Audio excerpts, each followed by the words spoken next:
connaîtrez la vérité, et la vérité vous affranchira, et si donc le Fils vous affranchit, vous serez réellement libre. Jean 8 versets 32, 36.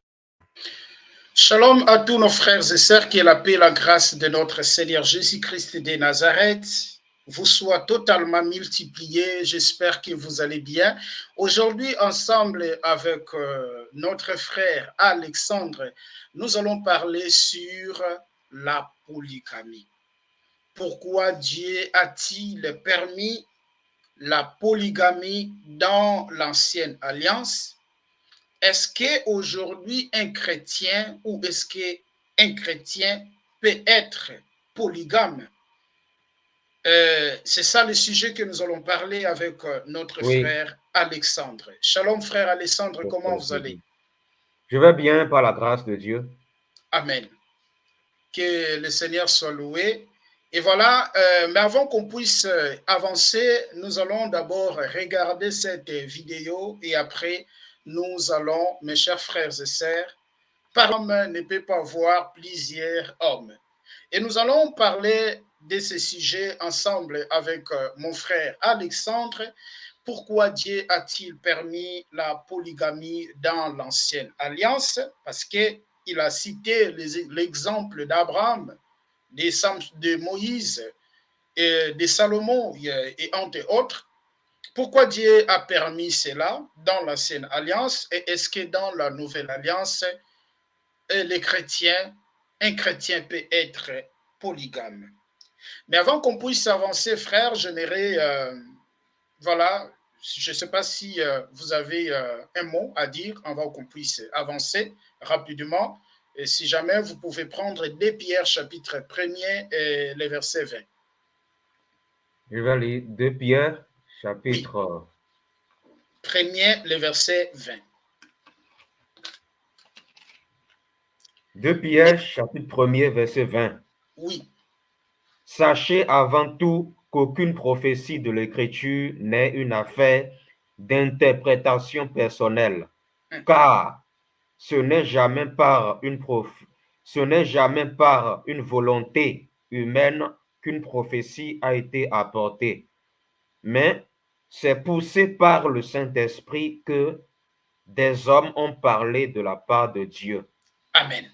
Or, la Bible que nous avons, c'est une parole prophétique.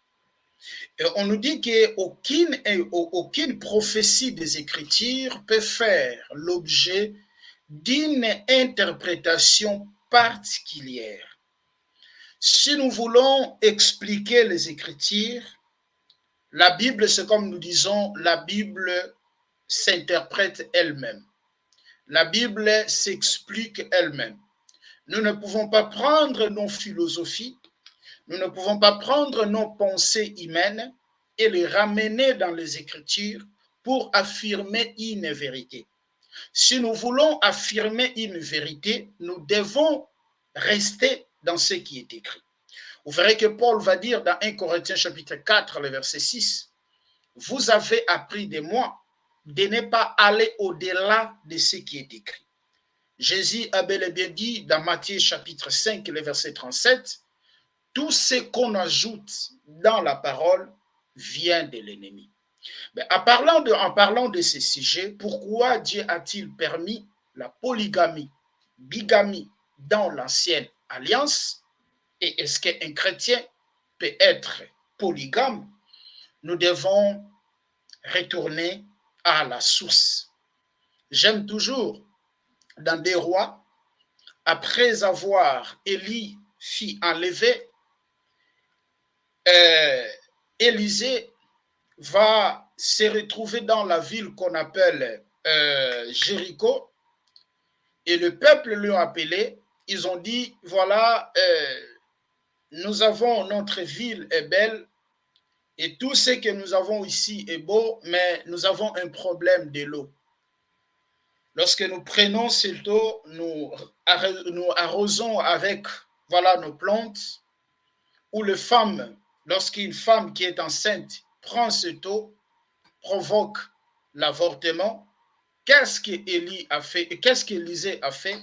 Il a demandé une assiette, du sel et il est parti à la source. C'est à la source qu'Élisée a mis du sel afin de pouvoir résoudre les problèmes qui traversaient ce pays qu'on appelait, ou cette ville qu'on appelait Jéricho.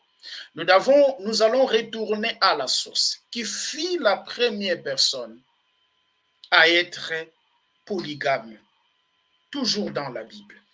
Je vais projeter ici, frère, j'aimerais que nous puissions vraiment lire ici, afin que nos frères et sœurs voient vraiment ce qui est écrit. Nous allons prendre Genèse chapitre 4. Genèse chapitre 4, on va prendre les versets 17 jusqu'au verset 19. Nous connaissons que Dieu avait créé l'homme et la femme, et voilà, c'est à travers Adam et Ève que la création a commencé. Et nous allons maintenant prendre Genèse chapitre 4, les versets 17 jusqu'au verset même 20. Vous pouvez lire cela, frère, s'il vous plaît. Genèse 4, versets 17 à 20. Oui. Caïn connut sa femme. Elle conçut et enfanta Enoch. Il bâtit ensuite une ville et il donna à cette ville le nom de son fils Enoch. Enoch engendra Irad. Irad engendra Mehujaël. Mehujaël engendra Methujaël. Methujaël engendra Lémec. Lémec prit deux femmes. Deux points. Le nom de l'une était Ada et le nom de l'autre Stila. Ada enfanta Jabal. Il fut le père de ceux qui habitent sous des tentes et près des troupeaux. Très bien, frère. Merci beaucoup. Donc, en lisant la Bible, de Genèse chapitre 1, chapitre 2, chapitre 3, c'est dans Genèse chapitre 4 qu'on trouve un homme qui s'appelle Lémec, qui a pris des femmes. Et ces Lémec, pardon, est sorti des lignées de Caïn.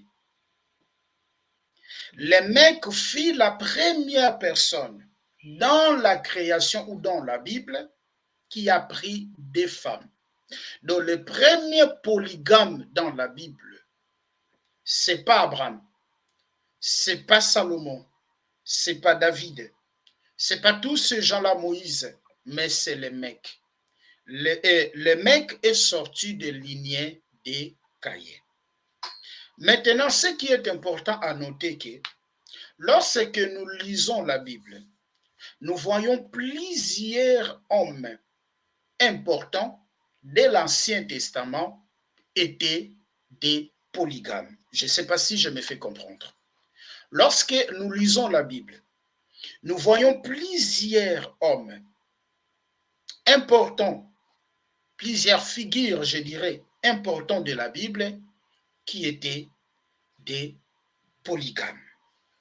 Lorsque nous prenons Abraham, il fit un polygame. Jacob, un polygame. David, un polygame. Salomon, un polygame. Et entre autres, il y a eu beaucoup, mes chers frères et sœurs, comme Moïse aussi. Il y a eu beaucoup qui ont servi le Seigneur dans la Sainte Alliance. Ils ont été des polygames. Mais lorsque vous prenez 2 Samuel chapitre 12, le verset 8, je ne sais pas, frère, si vous pouvez le lire dans votre Bible, ou soit je le projette ici, vous verrez que Dieu parle dans la bouche de son prophète Nathan à David, et que si David, oui. 2 Samuel chapitre 12, verset 8. Verset 8, oui. Je t'ai donné la famille de ton maître. J'ai mis ces femmes contre ta poitrine et je t'ai donné la communauté d'Israël et de Juda. Si cela avait été trop peu, j'y aurais encore ajouté. Très bien. Donc, Dieu va dire à David, nous connaissons ce qui s'est arrivé. Il avait tué son soldat pour rester avec la femme de son soldat. Et Dieu va parler dans la bouche de Nathan en disant à David, pardon, c'est le verset 8, attends, je le 2 projette Samuel ici. 12, verset 8. Oui, 2 Samuel chapitre 12, le verset 8, pardon, excusez-moi. Mm. Dieu va dire à David, pourquoi tu as fait ça? Voilà, pourquoi tu as fait cela?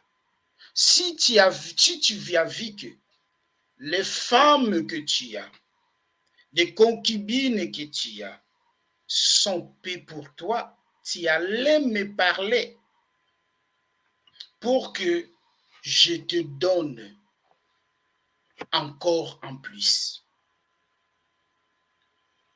OK? Est-ce que nous sommes d'accord?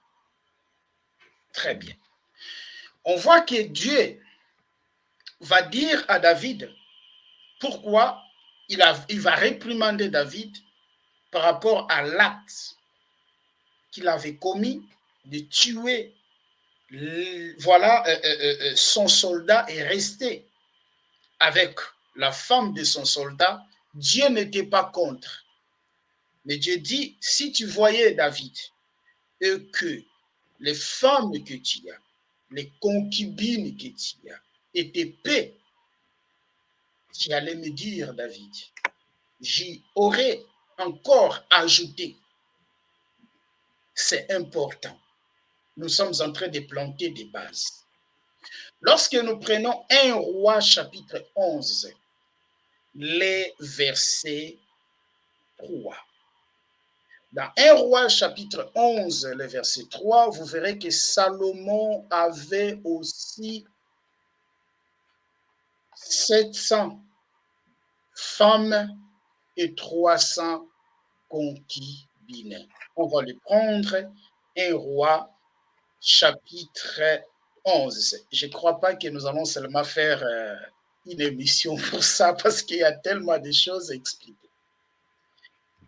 Ouais, oui, c'est 1 Roi chapitre 11. Je suis toujours dans 1 Samuel. 1 Samuel, c'est 1 1 Roi. Roi chapitre 11, verset. Roi chapitre 11. Parce que ce sont des versets que les gens prennent pour voilà, appuyer la polygamie. C'est pour cela qu'il faut l'examiner. Vous pouvez lire, frère. 1 Roi chapitre 11, verset 3. Il eut 700 princesses pour femmes et 300 concubines. Et ces femmes détournaient son cœur. Très bien. Salomon a eu 700 femmes et 300 concubines. Mais on souligne un point qui est important, que nous parlerons tout au long de notre émission. Les femmes qu'il a eues, 700 et 300, donc au total 1000. Ces femmes même-là ont détourné les cœurs de Salomon. Maintenant, mes chers frères et sœurs, il nous faut répondre à 3 questions. Je vais ici nous présenter cela. Il y a 3 questions à se poser, les 3 questions que nous posons toujours lorsque nous arrivons d'examiner ces points de la polygamie. La première question, pourquoi Dieu a-t-il permis, je crie autorisé, a-t-il permis la polygamie dans l'Ancien Testament? Et deuxième point, comment voit-il aujourd'hui? Comment Dieu voit aujourd'hui la polygamie? Et pourquoi ces changements d'attitude? Pourquoi? Parce que nous verrons que aujourd'hui, les Écritures nous montrent un autre visage à ce qui concerne la polygamie. Donc, il est important que nous parlions de ça. Pour répondre à la première question, pourquoi Dieu a-t-il permis la polygamie dans l'ancienne alliance? Je dirais que la Bible ne nous donne pas un verset ou que nous donne les détails des raisons par lesquelles Dieu a permis, la polygamie dans l'ancienne alliance. Mais il y a une écriture qui peut nous faire comprendre les pourquoi Dieu a permis que la polygamie, soit pratiquée dans l'ancienne alliance. Nous sommes d'abord dans l'ancienne alliance, nous ne sommes pas d'abord dans la nouvelle alliance. Je nous prendrai Genèse chapitre 9, les versets 6 à 7. Je vais les projeter ici. Je ne sais pas, frère, si on se fait comprendre. Oui, je suis. OK. Genèse 9.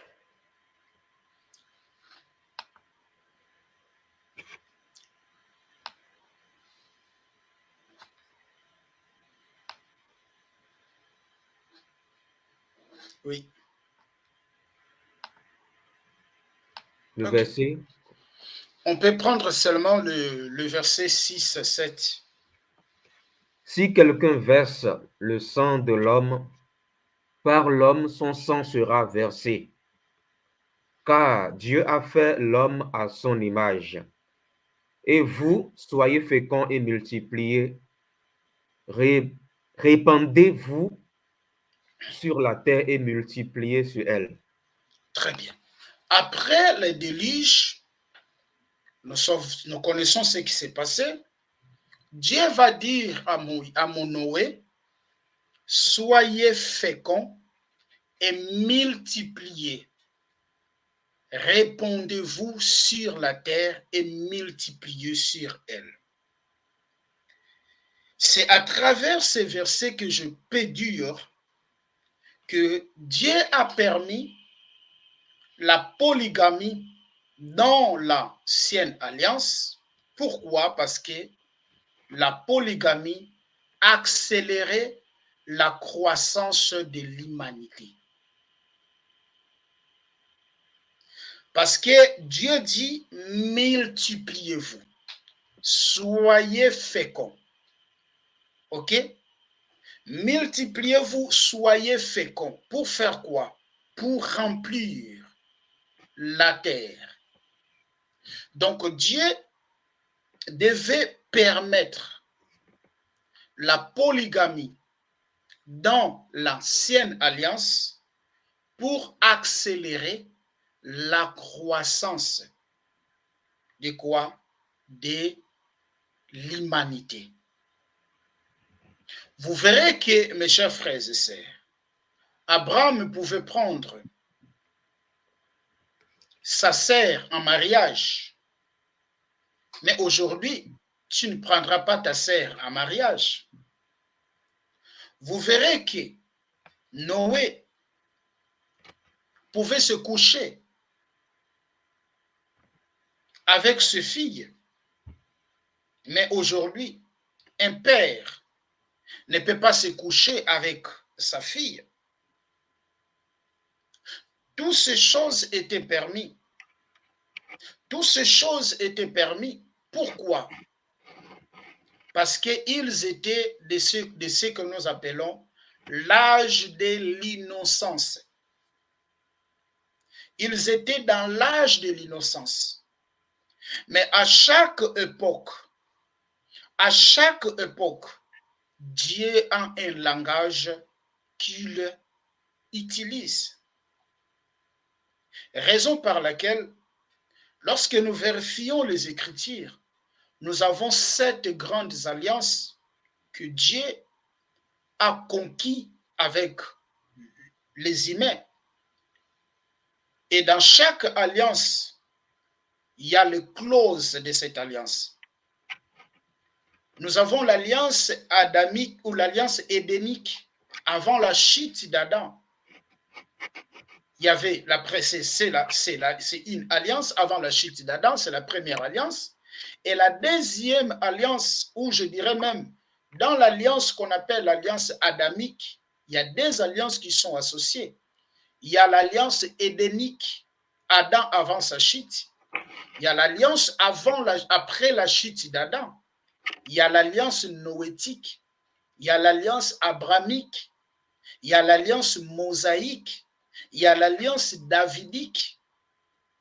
Et il y a l'alliance messianique, où nous sommes aujourd'hui dans l'alliance du Christ.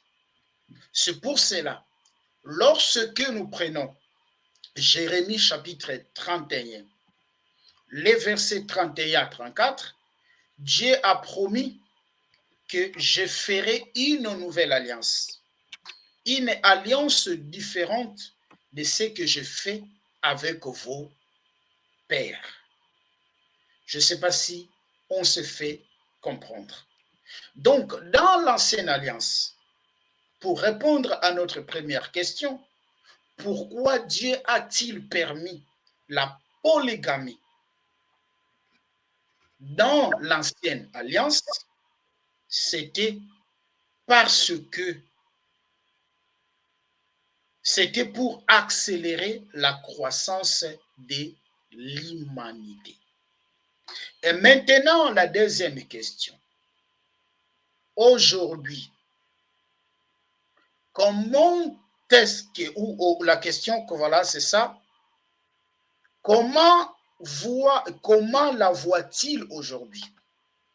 Comment Dieu voit-il la polygamie aujourd'hui? Nous allons répondre à cette.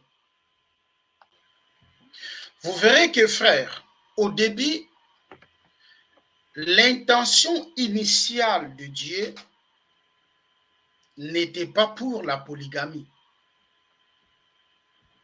L'intention initiale de Dieu n'était pas pour la polygamie. Donc, c'est comme une brèche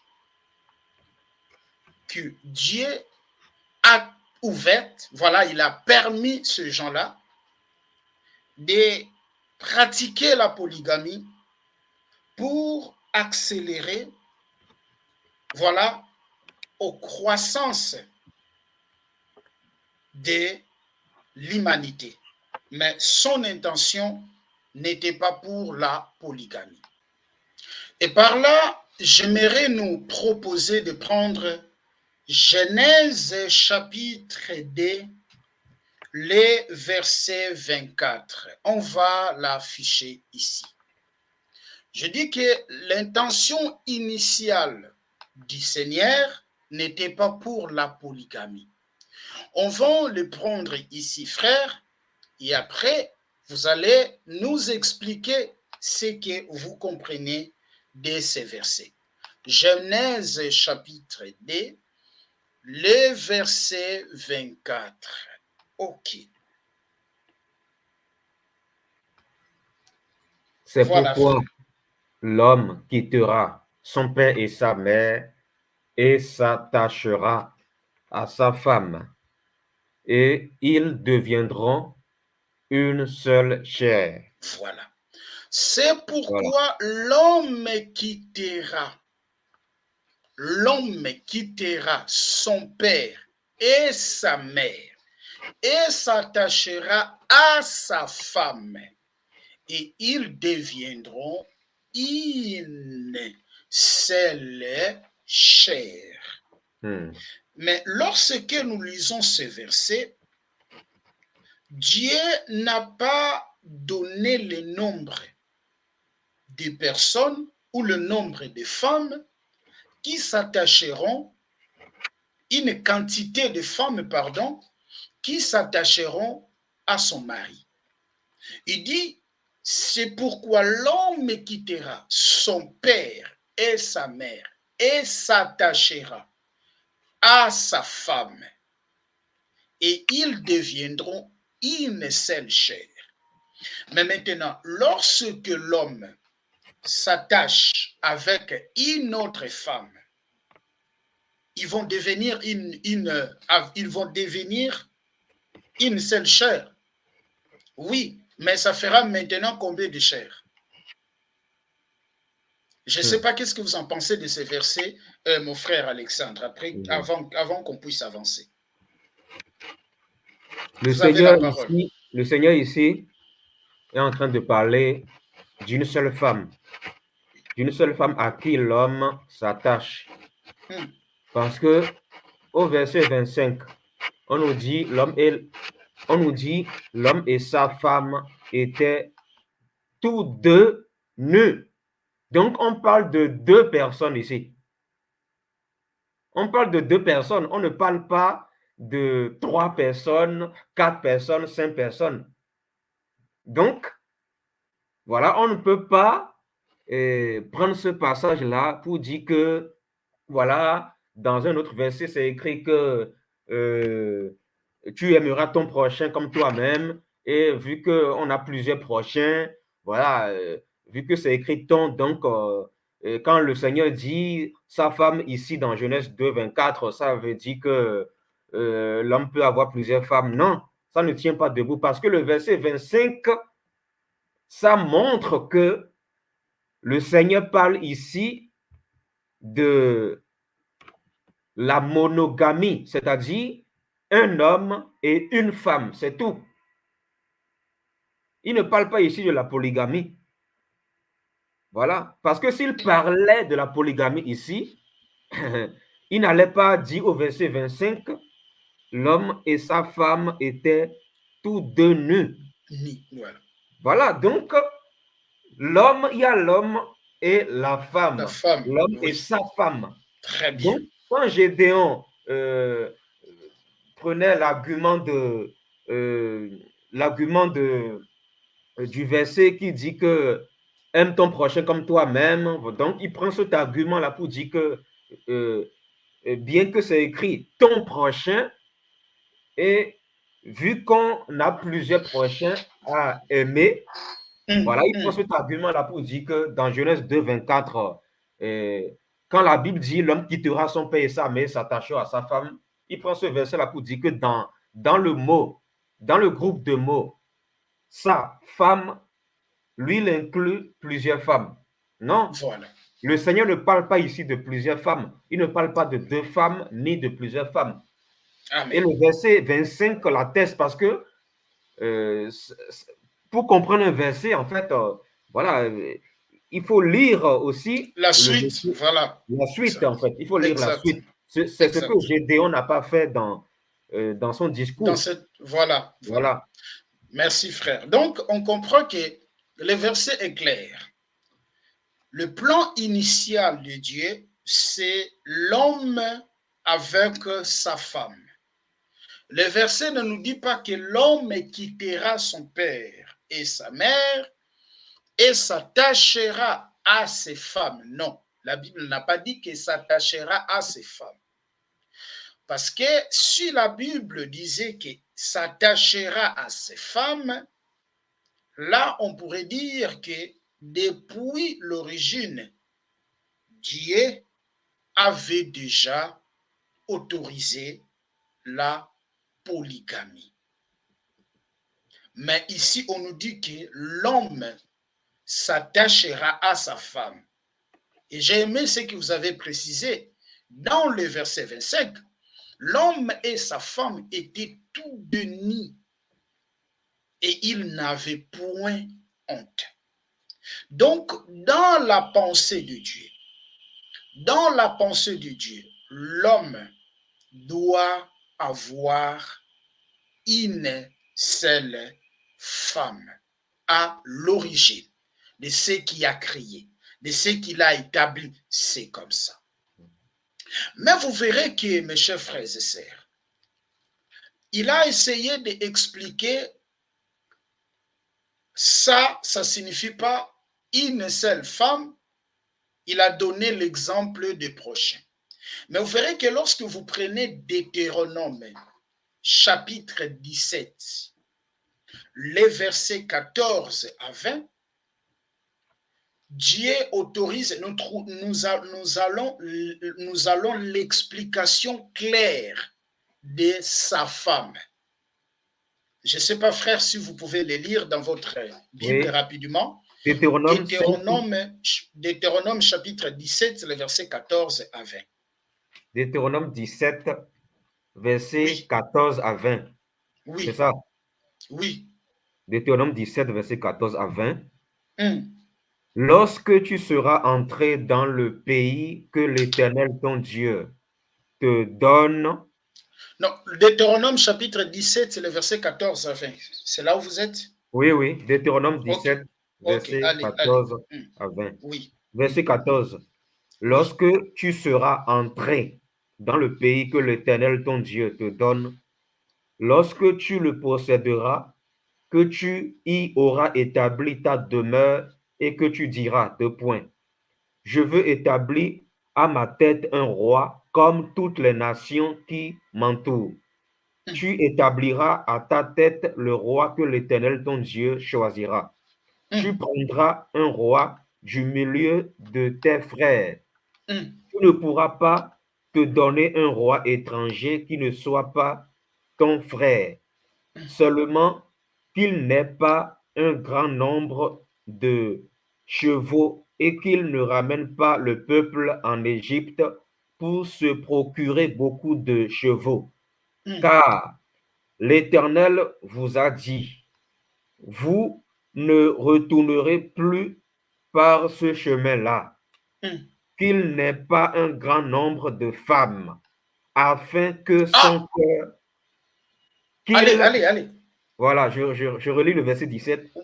qu'il n'ait pas un grand nombre de femmes, Hum, afin que son cœur ne se détourne pas de l'Éternel et qu'il n'accumule pas l'argent et l'or.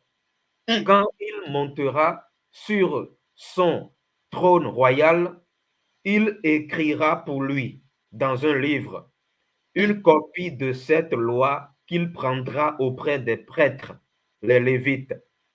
Il devra la voir pour lui et y lire tous les jours de sa vie afin d'apprendre à craindre l'Éternel son Dieu, Très à bien. respecter et à mettre en pratique toutes les paroles que cette loi et toutes les paroles de cette loi. Apprendre à mettre en pratique toutes les paroles de cette loi et toutes Hum. ses prescriptions, afin que, Voilà. afin que son cœur ne s'élève pas au-dessus de ses frères et qu'il ne s'écarte pas ni à droite ni à gauche de ses commandements, afin Très bien. qu'il vive longtemps dans son royaume au milieu d'Israël, lui et ses enfants. Très bien. Vous verrez que ici, Dieu donne l'instruction que le roi ne pouvait pas avoir plusieurs femmes. Pourquoi? Parce qu'à l'initial, il crée l'homme et la femme. Vous comprenez? Il crée l'homme et la femme. Mais quand maintenant il y a la croissance de l'humanité, il commence maintenant, mes chers frères et sœurs, de chercher de rétablir ce qu'il avait dit au préalable. Il dit que le roi ne peut pas avoir plusieurs femmes. Pourquoi? Il avait raison de le dire. Regardons ce qui s'est arrivé dans la vie de Salomon, que les gens prennent aujourd'hui comme l'exemple dans la polygamie. Regardez ce qui s'est arrivé dans la vie de David, que les gens prennent aujourd'hui comme l'exemple de la polygamie. Regardez même ce qui s'est arrivé dans la vie d'Abraham. Il y avait des guerres entre Agar et Sarah. Abraham devait prendre la décision de chasser Agar avec son fils Ismaël. Regardez ce qui s'est arrivé dans la vie de David. Il y a eu le trouble dans sa maison à cause de ce qu'il a fait. Et regardez ce qui s'est arrivé dans la vie de Salomon. C'est pour cela Dieu dit, un roi ne peut pas avoir, qu'il n'ait pas un grand nombre de femmes, afin que son cœur ne se détourne point. Et nous allons prendre 1 Roi chapitre 11, les versets 3 à 4. J'espère que nous sommes en train de planter les bases. 1 Roi chapitre 11. Frères, vous êtes ensemble avec moi. 1 Roi Oui. chapitre 11. 1 Roi chapitre 11, les versets 3 à 4. Parce que les gens prennent les exemples sans pourtant comprendre, voilà, dans quel temps où nous nous sommes. Et pourquoi Dieu l'a permis. C'est pour cela qu'il faut partir de là. Pourquoi Dieu a permis la polygamie. Est-ce que David, c'est un modèle pour l'Église aujourd'hui? Est-ce que Salomon, c'est un modèle pour l'Église aujourd'hui? C'est ça le problème la question qu'on doit se poser. Lisez ça, frère, s'il vous plaît. 1 Roi 11, verset 3 oui. à 5. Il eut 700 princesses pour femmes et 300 concubines. Et ces femmes détournaient son cœur. Ah! Salomon, il a eu 700 princesses comme femmes et 300 concubines. Et ces femmes détournèrent son cœur. À l'époque de la vieillesse de Salomon, ces femmes inclinèrent à son cœur vers l'autre Dieu. Et son cœur ne fit point tout entier à l'Éternel son Dieu, comme l'avait été le cœur de David de son père. Salomon alla après Astéré, divinité des Sodoniens, et après Milcom, l'abomination des Ammonites. Voilà ce que la polygamie a causé dans la vie de Salomon. C'est pour cela que Dieu dit, un roi ne peut pas avoir plusieurs femmes. Donc, on ne peut pas dire, mes chers frères et sœurs, que comme Salomon a eu plusieurs femmes, David a eu plusieurs femmes, Abraham également, nous aussi aujourd'hui, nous sommes appelés d'avoir plusieurs femmes. Non. Parce que il y a des conséquences qui sont liées derrière. C'est comme ce que nous sommes en train de parler. Salomon, son cœur a été détourné par des femmes. Et maintenant, mes chers frères et sœurs, nous connaissons qu'aujourd'hui, nous sommes dans la nouvelle alliance, où Dieu lui-même a dit, je ferai une alliance nouvelle, une alliance différente de ce que je fais avec vos pères. Et dans cette alliance, Dieu va donner les clauses de cette alliance. Là, je suis dans Jérémie chapitre 31, le verset 31 jusqu'au verset 34. Mais avant que cette alliance fût inaugurée, il faut un messager pour préparer le chemin. Selon Ésaïe chapitre 40, les versets 3. Et ces messagers, selon Matthieu chapitre 3, les versets 1er même jusqu'au verset 7e, ce messager, c'est Jean-Baptiste. Et quand Jean-Baptiste est baptisé, il disait, moi je vous baptise d'eau. Mais il y a un homme, il y a quelqu'un qui vient après moi, celui-là m'a précédé.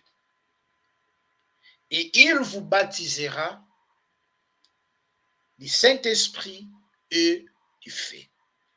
Mais quand celui-là est venu, qui est notre Seigneur Jésus-Christ, on lui pose la question à ce qui concerne le mariage.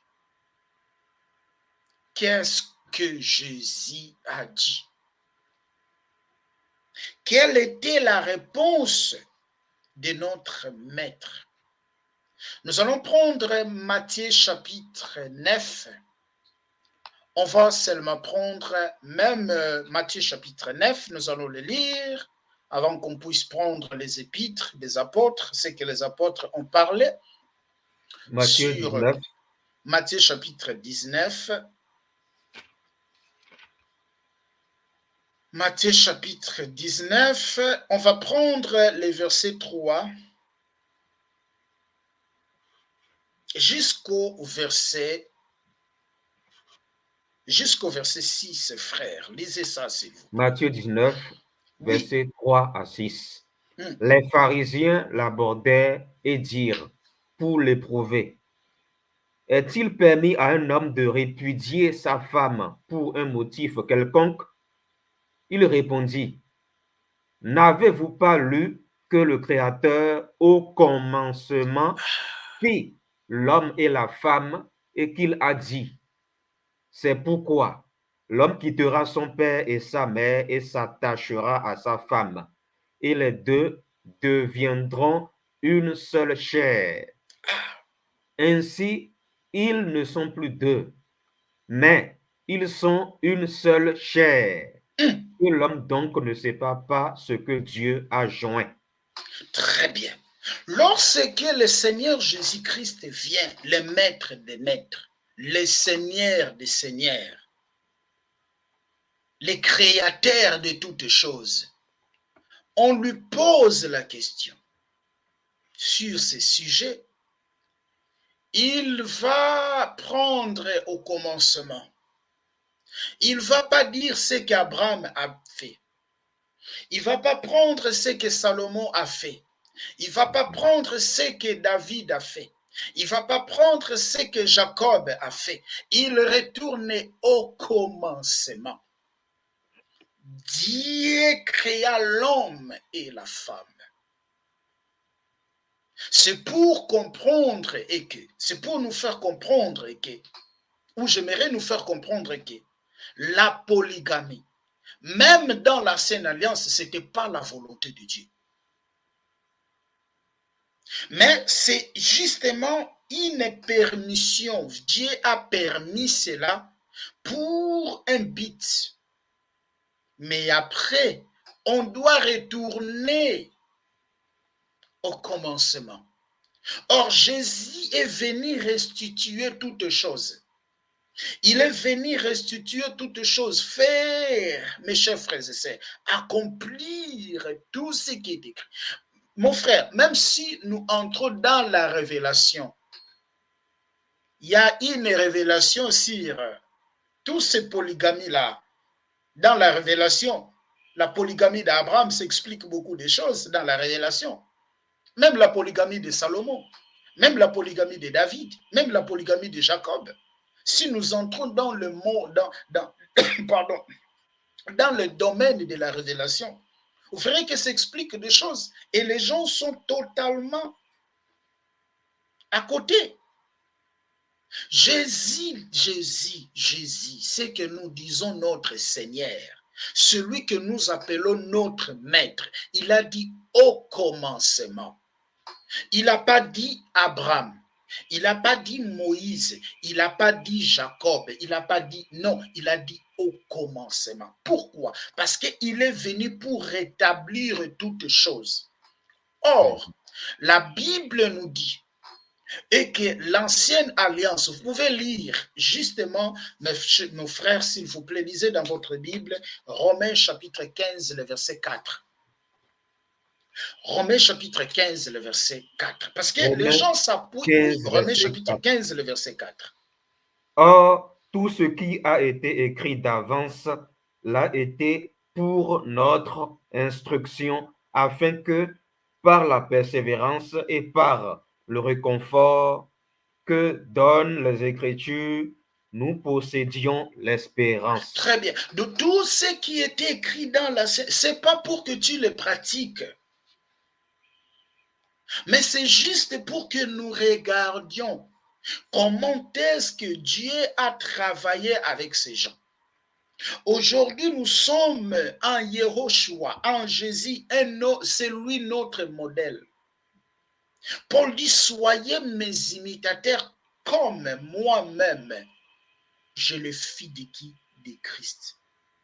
Or, la loi, Galates chapitre 3, les versets 24 à 26, la loi fit un pédagogue pour nous conduire à Christ. Mais après Christ, nous n'avons plus besoin de cette loi. Nous n'avons plus besoin de cette loi.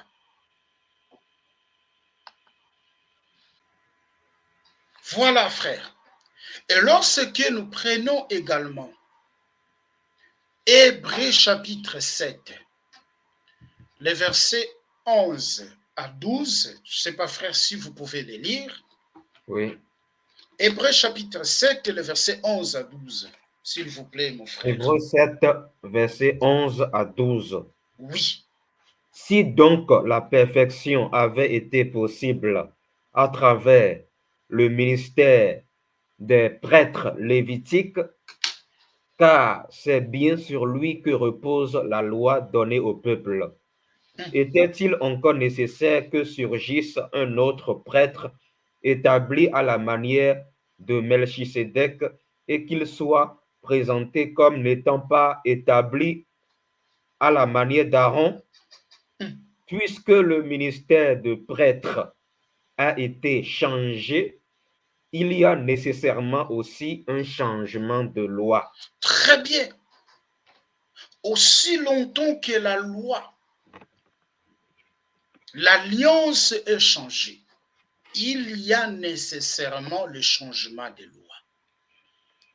Dans Hébreux chapitre 8, le verset 7, on nous explique si la loi n'avait pas de défauts, il n'allait pas y être question de les changer.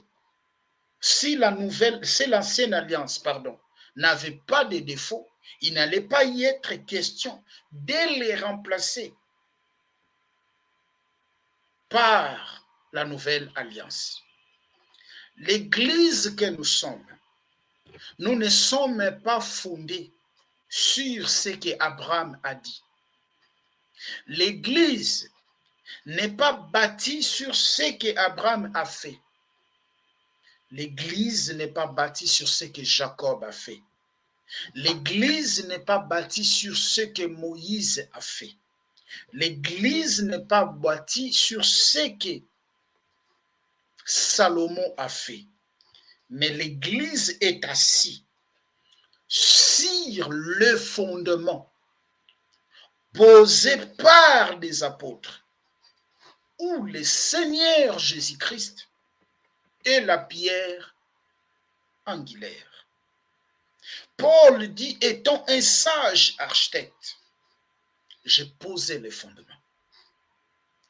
Tout celui-là qui veut construire sur ce fondement, il doit suivre la manière dont nous avons construit.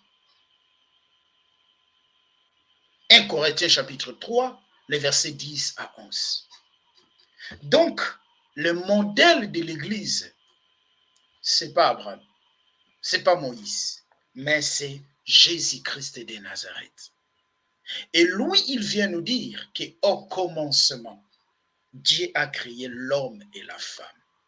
Il dit, l'homme s'attachera à sa femme et les deviendront une seule chair. Il n'a pas dit que l'homme s'attachera à ses femmes. Ainsi, ne sont plus deux, mais ils sont une seule chair. Que l'homme donc ne sépare pas ce que Dieu a unis, ce que Dieu a joint. Donc, ce que Dieu joint, c'est l'homme et la femme. Donc, lorsque l'homme ajoute une autre femme, ce n'est plus la volonté de Dieu. Vous comprenez? C'est sa propre volonté. Et Dieu ne peut pas les joindre avec l'autre femme là. Pourquoi? Parce que dans sa pensée, dans sa création, l'homme doit avoir une femme seulement. Et par là, frère, j'aimerais nous demander de prendre Proverbe chapitre 18, le verset 22. Je crois que nous allons faire des émissions sur ce sujet, fait que la vidéo ne soit pas longue. Lisez des Proverbes chapitre 18, le verset 22, s'il vous plaît. Verset 22. Oui. Celui qui trouve une femme a trouvé le bonheur. Celui qui trouve une femme a trouvé le bonheur. Voilà. Ce n'est pas celui qui trouve plusieurs femmes. Une femme. Salomon a dit ça, celui qui trouve une femme. Parce que lui-même aussi a connu des problèmes. Il a été détourné par des femmes. Voilà. Donc, nous allons revenir dans notre deuxième partie. Je voulais qu'on puisse partir comme ça, afin que nous ayons la compréhension de ces sujets, parce qu'il y a plusieurs personnes qui font la prolifération, voilà, l'apologie de ce sujet, la polygamie. Donc, nous nous retrouvons dans notre deuxième partie. Merci, que le Seigneur Jésus-Christ vous. Likez la vidéo si elle vous plaît, et si vous êtes nouveau sur la chaîne, n'oubliez pas de vous abonner et d'activer la cloche de notification afin de ne rater aucune de nos vidéos.